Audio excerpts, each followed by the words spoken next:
Cole here today, looking for a haircut in the Lid Chat. One of the things I'm talking about today is what do you do to switch off? But before we ask that, what do you do for a job? So main thing we've got is base construction. So we do like foundations, floor slabs, all that sort of thing. So we sort of do that for residential and a bit of light commercial. So probably operating Canterbury for 8 odd years now. Sweet. So yeah, that's good. I love it. Yeah. So one of the questions I've got for you is, what do you do to switch off? Ooh. Switching off is definitely a hard one. Like that's something I really struggle with. So I can't really sit down and sort of do nothing. So during the week, big time into like CrossFit and a lot of intensity training. Yeah. So pretty much either in the morning or at the end of the day, I'll head along to something like that to, as I say, just get your ass kicked at the cardio and a bit of weights and everything like that. Because you just don't have to think. So it's good getting a bit of a sweat up. And as I say, I find that quite relaxing because helps you chill out after the day. Where do you train in? Plus 6'4". Oh yeah, just a Wigram there. Yeah. So Common? yeah, I'll call me. Yeah, so the guys in there are quite good. Yeah. Yeah. Real good crew. How you 8 years? You were just saying before that you been self-employed. Were you self-employed before that, or were you contracting? Or? So pretty much, I sort of started the first company when I was about 18. Yeah. So I sort of started up a wee signage company, doing like mobile billboards and trailer billboards and all that sort of stuff. So I sort of did that as a bit of a side hustle to my daily job. Yeah. So it sort of opened up the opportunity of sort of gave you a bit more confidence of sort of learning obviously how a company works and all the bits and pieces behind it. How did you still have it? No. Nah, I sold that probably 7 years ago. Oh, man. Yeah, sort of when I was with basing that, when that sort of started getting bigger, just obviously focused more on that. So ended up selling that. So, but it was an awesome experience of just something to learn with, starting small. Starting small and just getting amongst it. Yeah, just doing a wee bit on the side so you weren't jumping in the deep end and quitting your job straight away. But that was a scary bit when you did that. Yeah, that's it. So I sort of started doing that 2 days a week full time and then 3 days a week working. Yeah. So the transition period. Yeah, a bit of a transition period, and then with the construction side of things, I went out on my own and just started contracting back to my old boss, and then went from there really.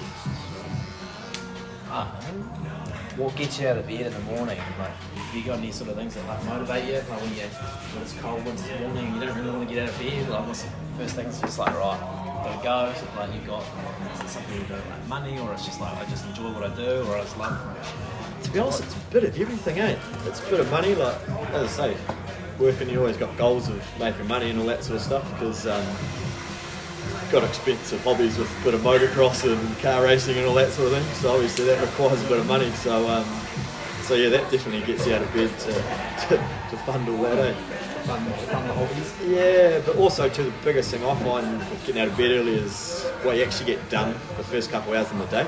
Yeah.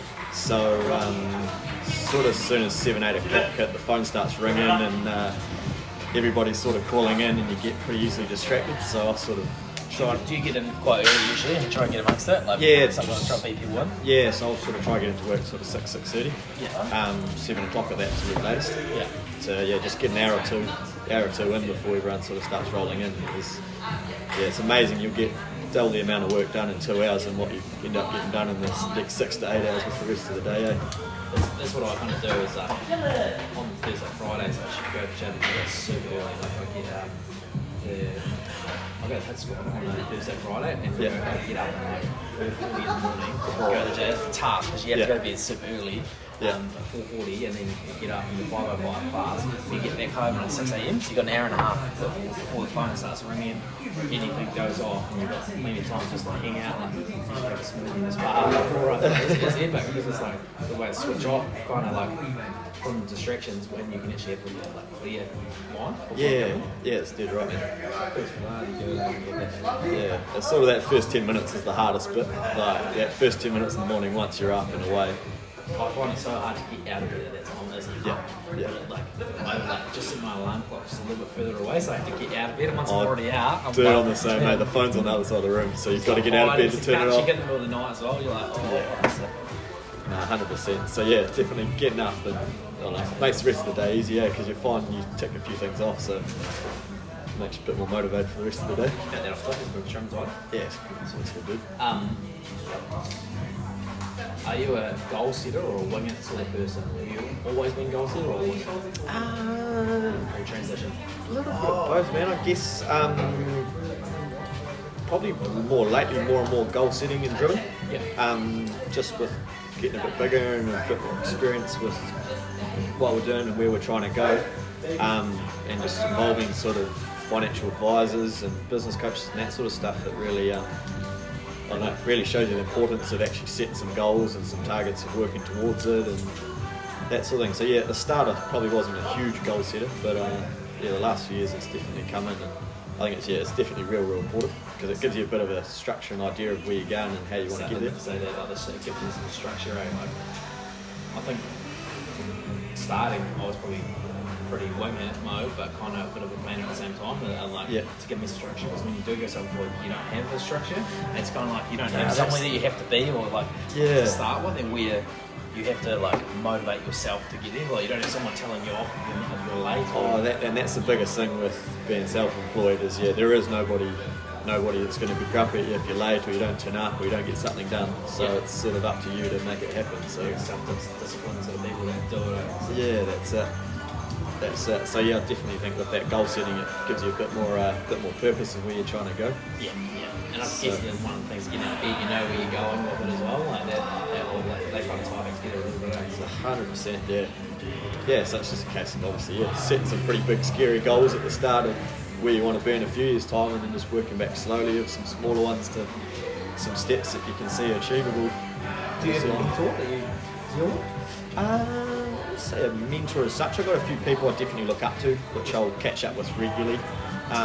Probably not any people I'd say as official mentors, but definitely some people I sort of aspire to be like and sort of like what they've done and where they're going and that sort of thing to catch up with every now and again and see where they are. And then as I say, we've got a business coach we catch up with once a month.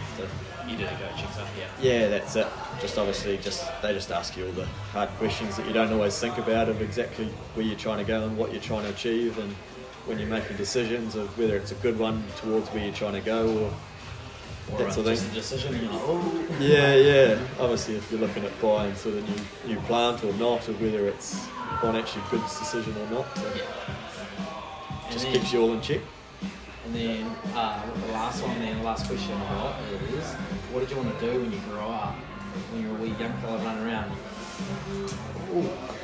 Did you have something that stood out? Like some kids always want to be an All Black, some people always wanted to be like a policeman or a fireman. Yeah, so I've always been into rugby when I was a young fella. Yep. So definitely sort of, I guess, wanted to be the old rugby player, but wasn't until I was about 11 or 12. Like I'd always build stuff at home, whether it be tree huts or skateboard ramps or all that sort of thing. Yep. So it wasn't until I was sort of about 11 or 12, and my parents actually ended up buying this old shitty house in Addington as a bit of a doer-upper as a rental. So at 11 or 12, I think it was, it must have been 11, just sort of got roped into helping renovate that and fix that, and obviously got paid a little bit of pocket money along the way, and sort of worked out that maybe being a builder wasn't a bad idea with being a bit more hands-on, because school was never for me. I was never that good at school, so I guess from sort of that younger age I sort of planted the seed of maybe going into a trade and being a builder was a good option. So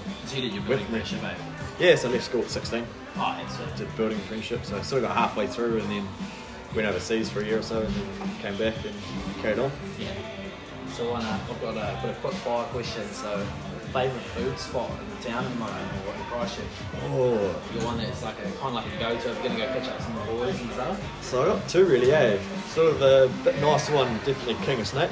Oh yeah. Love the food there. Yeah. But obviously it's a bit more expensive. Yeah. Or the random little spot which I got recommended not long ago was the little Afghan restaurant down Lincoln Road. Oh yeah. Mate, that place is unreal, Is that when they come out the big like dish of meals, and it's basically you pay like a set price, and the price just keeps coming out? $20, mate. You don't order, you don't even talk to the guy. Just after 5 minutes of sitting down, he brings you out food. And you just sit there and eat. It's cheap and it's just a real good experience. It's something completely different. Well, about favourite bar in town. Have you got a bar that you like going to, or just out for catch up with the boys and having a beer and stuff like that? Is there a craft beer, or is it more like gin bar? Or? Nah, dude, pretty old school. Old school? Yeah, we sort of just run a normal pub. I'm from out Lincoln Way, so all the boys catch up at the grouse there. Oh yeah. Every Thursday for a beer and a feed. Yeah. So normally do that, and then just depending on what's happening, whether we go down the terrace for a couple of beers or not. But Awesome. But yeah, that's it, eh? Sweet. Well, thanks for coming on today. Nah, cheers for having us in, dude. It's all good. And hope you enjoy your haircut. Hey, looking good.